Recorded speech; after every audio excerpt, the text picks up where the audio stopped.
Bueno, trabajar con Gonzalo Rubalcaba para mí es un privilegio, primero que todo, porque lo considero un genio de la música. No solamente tiene una carrera fabulosa, sino que tiene también una familia bella. Entonces tú notas que ha habido un fruto, no solamente en su vida artística, sino en su vida personal. Pero más allá de eso, a nosotros siempre nos ha unido una amistad que fue una amistad de nuestras madres también, que se conocieron el mismo día que fuimos ambos en diferentes edades y niveles a hacer la prueba de admisión en la escuela de Manuel Saumel, que es la escuela de música. Y teníamos además un ambiente musical muy parecido. Entonces, su papá, todo el mundo sabe que fue un gran pianista. Y mi madre también, mi madre era pianista y era una mujer que se dedicaba a la música, no todo el tiempo porque trabajaba en la calle, pero que la música era su gran pasión, por decirlo así. Y además hay una admiración mutua, ¿no? Yo admiro muchísimo su trabajo y yo sé que él también admira el mío. Así que cuando decidimos unirnos para hacer este proyecto, que inicialmente era Viento y Tiempo, que fue un proyecto que se hizo con banda, y después derivó en este de Live y Marcial, que es el de dúo, con un nivel ya mucho más grande de compenetración a nivel escénico, a nivel musical, porque por mucho que tú admires y quieras a un artista, a un músico, tiene que haber un proceso de identidad ahí, artísticamente hablando y musicalmente también. Y nosotros hemos llegado a ese nivel de compenetración y por eso este Grammy con ese proyecto lo considero sumamente importante, no solamente para mi carrera, sino también para la carrera de Gonzalo y para sellar de alguna manera, darle un clímax a ese proyecto que comenzó con banda, que derivó en un dúo, aunque lo de banda también se hace todavía, y que ha recibido como un cuño, ¿no? De que esto valió la pena. Y no solamente nosotros dos, sino todo el equipo. Todo el equipo se ve premiado y reconocido cuando te dan un reconocimiento, como es el Grammy, que para mí es el premio más importante de la música, el Grammy Latino, y que además es otorgado por colegas y por personas que saben de música, que analizan el trabajo, que lo escuchan, que lo valoran. Así que creo que no es el final del viaje, pero por lo menos un escalón donde es una parada donde uno se baja y sí, se toma un refrigerio, ¿no? Para poder seguir. Así que creo que ha sido muy especial.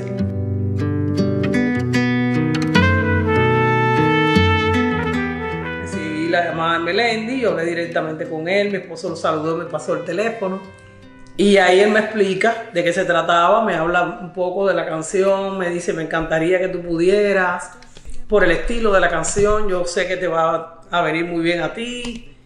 Él me envió la canción, o por lo menos el boceto que tenía de la canción en ese momento. Me encantó, me conmovió, lloré y todo cuando escuché la canción, porque ya tenía esa esencia, aunque después él cambió algunas cositas, expresiones, en esencia ya la canción estaba ahí. No tenía el coro todavía, eso fue algo que yo puse después en el estudio, que yo fui la que lo escribí, porque hacía mucho rato que yo quería hacer algo, que reflejara un poco la realidad de Cuba, pero que fuera con amor. Y eso fue lo que me gustó de esta canción, que era una canción que habla de la realidad de Cuba, de lo que ya los cubanos sabemos, y un poco que describe lo que puede pasar dentro de la isla, pero lo hace con un amor y una nostalgia y una carga emotiva que me gustó mucho. Además es una canción fina, es una canción poética, de la manera en que está escrito, de la manera que él concebió los versos. Y eso me encanta, me motivó. Nos vimos en el estudio nos conocimos. Y cuando nos vimos en el estudio enseguida nos dimos cuenta que éramos muy afines. Él es una persona tan fácil de darse a querer y luego tan talentoso, tan respetuoso. Desde el primer momento él sentó las pautas, él dijo que él no quería lucrar con la canción, que él no quería en ningún momento sentir que la gente podía pensar que él lo estaba haciendo ni para ganar público, ni para promocionarse, ni para meterse o inmiscuirse en un problema que le fuera ajeno. Uno de sus abuelos es cubano y que él sentía Cuba, que él sentía a los cubanos y que él, precisamente por anécdotas de muchos cubanos allegados a él, a su persona, a su trabajo, que le han contado todos los avatares que han pasado, debido al régimen imperante en la isla, pues que él había decidido, se había motivado, se había inspirado para hacer esta canción, que no era nada que hubiera sido por encargo o porque bueno, me dijeron que hiciera, no, que ha sido totalmente algo que salió de su corazón y eso se nota en la canción. Eso de Pan para Yolanda es un poco como resumir a todas las mujeres cubanas en un solo nombre, ¿no?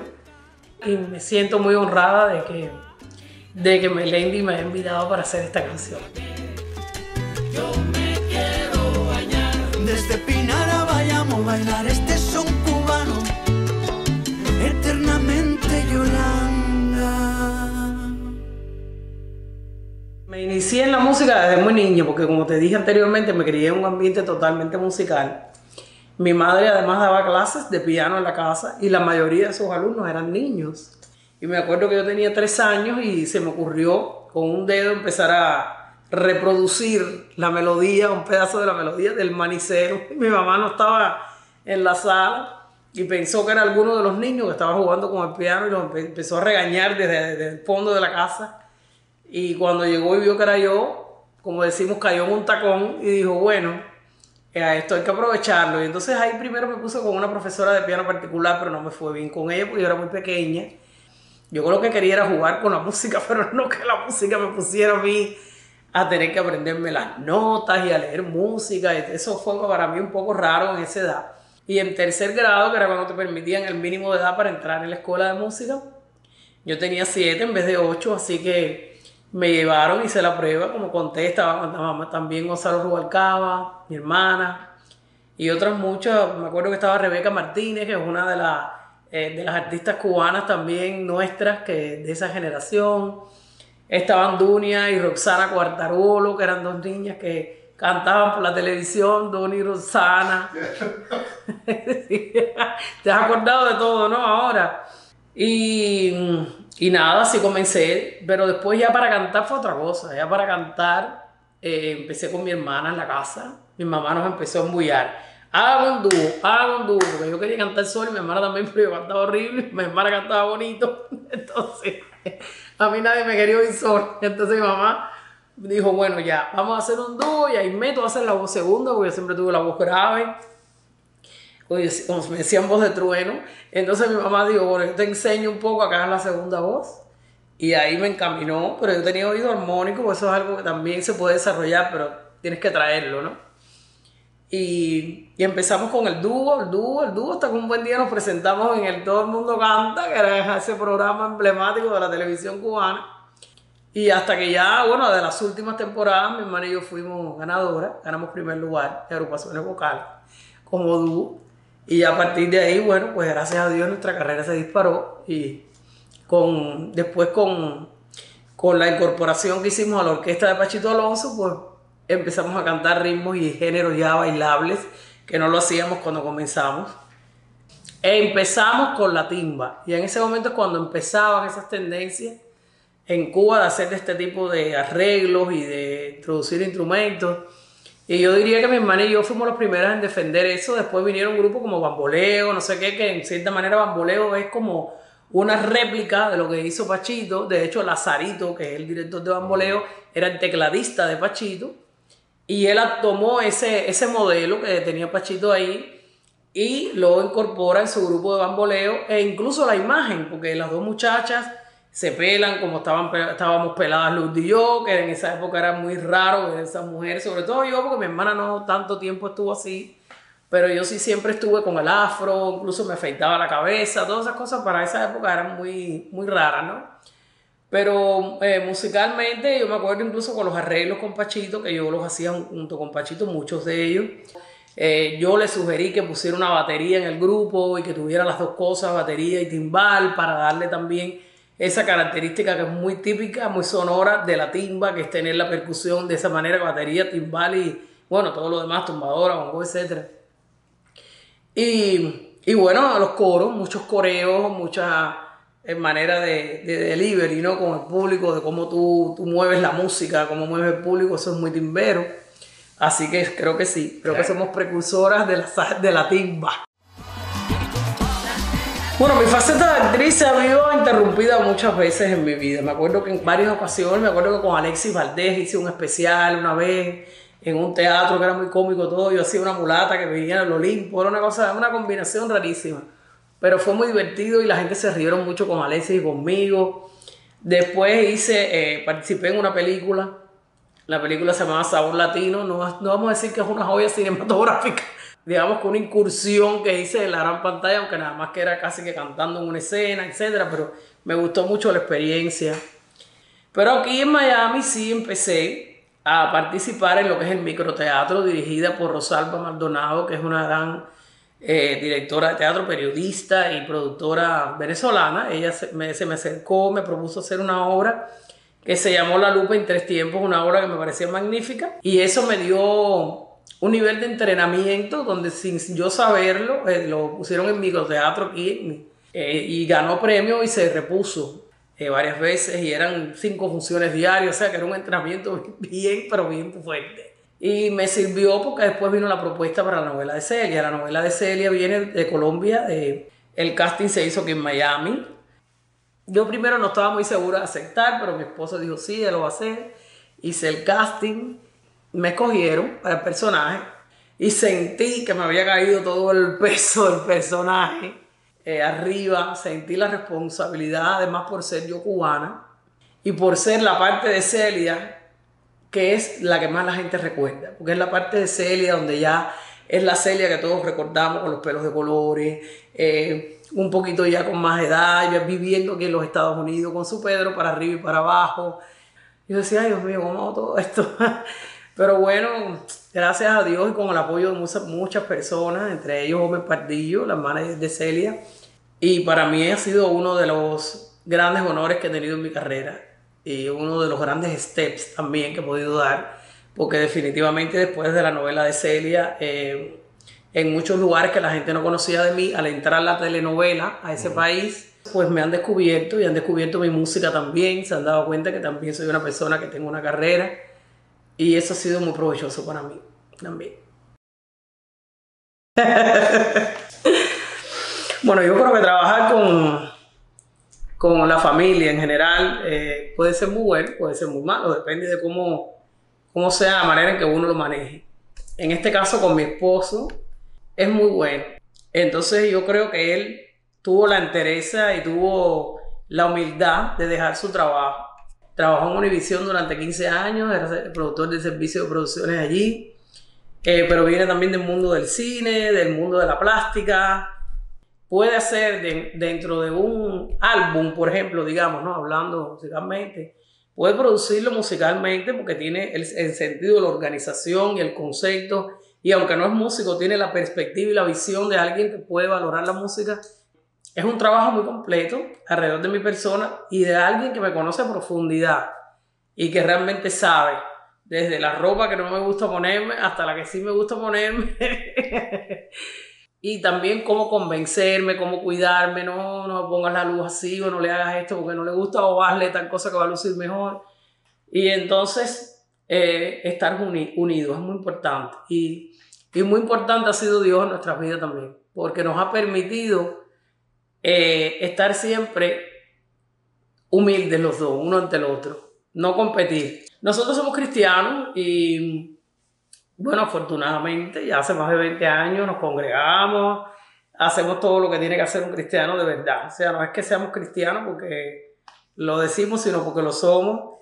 Vamos, y no solamente porque vayamos a la iglesia, porque tú puedes ir a la iglesia y romper los bancos, como digo yo, sino porque tratamos de tener una vida en ese sentido que esté acorde con la palabra. Y bueno, yo canto en el grupo de alabanza de mi iglesia, tenemos una vida vinculada de verdad un poco al servicio también, ¿no? Y lo ponemos en práctica nosotros en nuestra relación. No es fácil para ningún matrimonio, porque no lo es, y mucho menos cuando tú trabajas juntos. Pero si Dios no estuviera en el asunto, como digo yo, nos fuera mucho más difícil. Cada vez que nos dicen, tú te lo mereces, te le ganaste el premio porque tú te lo mereces, nosotros decimos, nosotros no nos merecemos nada. Ese es el de arriba que ha hecho todo y nosotros lo que hemos sido ha sido los vehículos y trabajar y hacerle honra a sus bendiciones, eso sí. Cuando Él ha abierto una puerta, nosotros entramos por esa puerta con un ímpetu que no te lo puedes imaginar. Costa Rica es el país que me abre esa puerta, lo mismo punto de vista de la fe, que es la puerta sonora, a darme cuenta que existía un mundo rítmico y un mundo que había que explorar mucho más directamente, porque yo lo hacía oyéndolo. En Cuba siempre oí todo tipo de música, pero de ahí a yo ejecutarla, ya eso nunca pasó hasta que llegué a ese país donde ya hubo que dedicarse a eso. Y ahí empecé también a tratar de, como decimos los cubanos, entre col y con lechuga. Bueno, tocaba varias conocidas y de repente, ¡pam!, colocaba una original de mi repertorio que estuviera rítmicamente y sonoramente identificada con lo que ellos estaban acostumbrados a escuchar y lo asimilaban. Y así empezó. Después entonces decidimos trasladarnos a México porque nos parecía que había mucho más perspectivas, posibilidades, perdón, de proyección, de musicalmente hablando. Y nos fuimos a Cancún, que es una parte hotelera, totalmente turística, donde había muchos hoteles, donde había posibilidades de tocar, pero con agrupaciones pequeñas. Y ahí tuve entonces también, como te digo, que empezar a tocar el teclado simulando los metales y todas estas cosas, pero fue muy exitoso. Ese pequeño grupito que teníamos estaba solicitado en todos los hoteles de la zona hotelera de Cancún, de la Riviera Maya, de Isla Mujeres, de Cozumel, de todos lados. Y llegó un momento donde me puse a pensar, bueno, aquí voy a ser toda la vida una persona que va a tener trabajo y incluso voy a poder, si quiero, comprarme una casa, etcétera, pero carrera no voy a hacer. Tengo que pensar más otras circunstancias que pasaron. Me obligaron a dar el paso de venir para acá. Y ya yo venía, cuando llegué aquí, con esa carga sonora, rítmica, fusionable de la música cubana con todos los demás géneros y ritmos de la música latina, digamos, ¿no? Todo ese bagaje, todo ese maletín lo traje y a ese maletín yo lo estaba incorporando a mi propia música. Era una cosa muy orgánica que se estaba dando prácticamente sola, porque cuando empiezas a nutrirte de todo ese ambiente y lo que estás escuchando es lo que tú vas al final a exponer también cuando pasas el proceso creativo. Así que la Sonera del Mundo surge precisamente en mi parte de residencia en México. Yo trabajaba mucho en los carnavales de Cancún y alternaba con artistas grandes como Rey Ruiz, como Oscar de León. Y con Oscar ya habíamos hecho varios encuentros y habíamos improvisado juntos. Él se lo disfrutaba mucho, yo también. Y estábamos un día en un salón donde había una conferencia de prensa y entró el periodista y le dijo: Oscar, ¿y qué hubo contigo? ¿Qué haces aquí? Y él dijo: aquí, el sonero y la sonera del mundo. Y al periodista le dio muchas gracias, eso le pareció genial, le pareció como un eslogan perfecto para hacer un artículo en el periódico. Y así mismo fue, salió en el periódico Cancún, así como hoy se presentan el sonero y la sonera del mundo en tal stage, en el carnaval de Cancún, no sé qué. Y a mí me gustó, pero yo no reparé mucho en eso. Años después aquí en Miami, un señor que, bueno, me ayudó a producir un disco que fue el primero que yo produje aquí cuando llegué, que se llama Corazón Sonero. Piloto, cuando yo hice ese disco, me dijo: ponle Corazón Sonero, que ese es tu corazón. Y entonces este otro señor dijo: bueno, vamos a ponerle Aimé, la sonera del mundo. Y al principio yo dije: ay no, ay, eso suena tan petulante, ¿cómo la sonera del mundo? Como si yo fuera la única sonera que hay en el universo. Y él me dijo: no lo mires así, míralo como que tú llevas tu música al mundo entero, que el mundo entero puede entender lo que tú cantas. Míralo así, míralo desde el punto de vista de proyección, no de capacidad, ¿no? Entonces, nada, me encantó y creo que como es también una faceta que yo puedo dominar, gracias a Dios, que es la improvisación, es una cosa que es característica del género del son y que no todo el mundo puede hacer, menos una fémina. Creo que me viene bien, me gusta, a la gente le ha gustado también, me gritan sonera, entonces creo que va bien, ¿no? Con lo que yo hago también. Llegar aquí a Miami ya es como consolidar todos esos pedacitos de esas migajas para hacer un pan, ¿no? Y recibir las llaves de la ciudad en el 2017 para mí fue tan emocionante. Y yo decía: mira, si yo tuviera las llaves de mi Habana, la ciudad donde yo nací, y no las tengo, pero tengo las llaves de Miami, que es la ciudad que me ha abierto su corazón, las puertas, donde vivo, donde resido, donde he hecho la parte, yo creo que más importante de mi carrera, de mi vida, mi matrimonio. Gracias a Dios, bueno, gran parte de mi familia está aquí. Y para mí eso es muy significativo. Con esas llaves, son las llaves del corazón de Miami, lo que tengo yo, no de la ciudad, es del corazón de Miami. Estoy feliz por eso, muy feliz y muy agradecida con el alcalde que me las dio. Sí, mira, yo llegué aquí a Miami en el 2004 y creo que en el 2005 ya a mí me estaban llamando para la Liga contra el Cáncer, la señora Maggie Loren, que durante muchos años ella y Rosa han sido las productoras de ese evento con Telemundo. Desde el primer momento participé y nunca más he dejado de participar. Y para mí es un regocijo inmenso. Entonces sabemos que estamos haciendo algo que verdaderamente tiene un resultado que está ahí. Algo que también Celia siempre hizo, ella también colaboró muchísimo con esta Liga contra el Cáncer. Y que yo creo que todo el que tenga oportunidad de hacerlo, porque la satisfacción que uno siente cuando está haciendo una cosa así es increíble. Es increíble, uno siempre cree que puede hacer algo más. Y de verdad que a todo el que pueda hacer lo que lo haga, yo se lo recomiendo, que colaboren. Si no es la Liga contra el Cáncer y puede ser otra cosa, que lo haga igual. Derecho a la libertad de expresión. Bueno, sentí un gran orgullo por todos esos jóvenes que tuvieron el aquello de ir allí y dar ese paso y tratar de ser escuchados, pero cuando vi la reacción de la otra parte, me dio una tristeza tan grande. No fueron capaces de abrir sus oídos, pero de una manera real, de verdad, sincera, de corazón, para escuchar lo que estaban demandando esos jóvenes, que además no estaban demandando nada del otro mundo. O sea, todas las cosas que estaban ellos pidiendo son las cosas básicas que necesita cualquier creador, cualquier artista en cualquier país del mundo. Y de la manera en que fueron tratados, la cantidad de horas que tuvieron que estar ahí, el show de llevar a la policía, de llevar gente a amenazarlos para darles, de salir primero, el hombre sí los voy a recibir, después no los recibí, después voy a inventar, pero era todo como una película surrealista, absurda, que yo llegó un momento que dije, no sé si seguir viendo esto porque me está haciendo daño, o sea, la impotencia que te da, tú no poder hacer nada, ni aunque pongas un comentario, ni aunque nada, era una cosa tan horrible. Y luego eso derivó en una serie de comentarios y cosas y empiezan a veces esos enfrentamientos entre los propios cubanos que no traen ningún beneficio y que se derivan de esas mismas confusiones que ha desatado ese sistema, ese régimen durante tantos años, donde ya la gente tiene un espíritu contendioso, ¿no? Es un espíritu de contienda donde tiene que haber un altercado de todas maneras. Y la verdad es que para mí fue muy, muy triste. Empecé muy contenta, dije, mira, tienen el valor, va a pasar algo.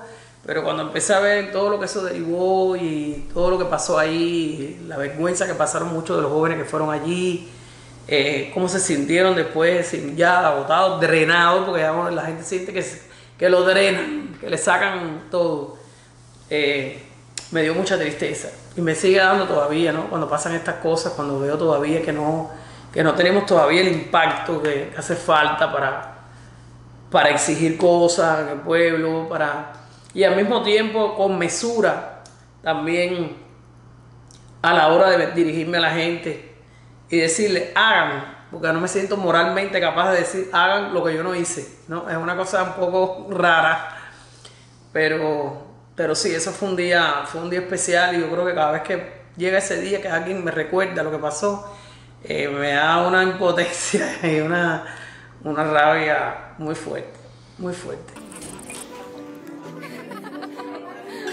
Estamos trabajando en 2 proyectos al mismo tiempo discográficos que probablemente empiecen a ver la luz ya a partir de los primeros meses del año entrante.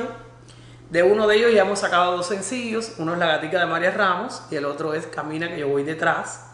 Y ambos ya están disponibles en todas las plataformas digitales, uno ya tiene video en YouTube, tiene 1 millón de vistas o más de 1 millón de vistas, que es La Gatica de María Ramos. Camina que yo voy detrás dentro de poco ya va a tener su video musical. Estamos muy contentos porque hemos logrado que Altafonte sea nuestro distribuidor.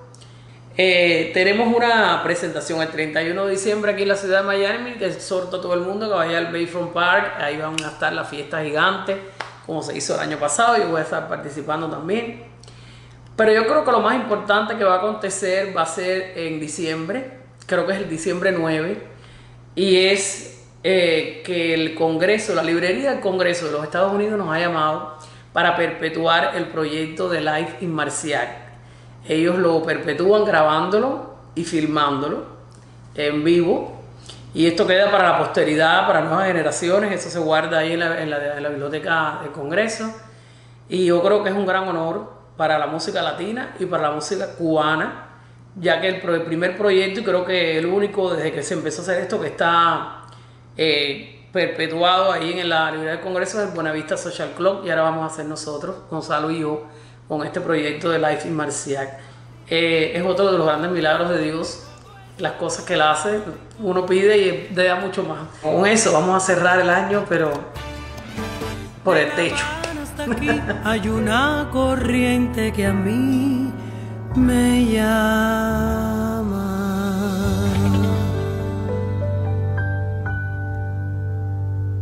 Recibe la información de CubaNet en tu celular a través de WhatsApp. Envíanos un mensaje con la palabra Cuba al teléfono +1 786 316 2072. También puedes suscribirte a nuestro boletín electrónico escaneando este código QR. Gracias.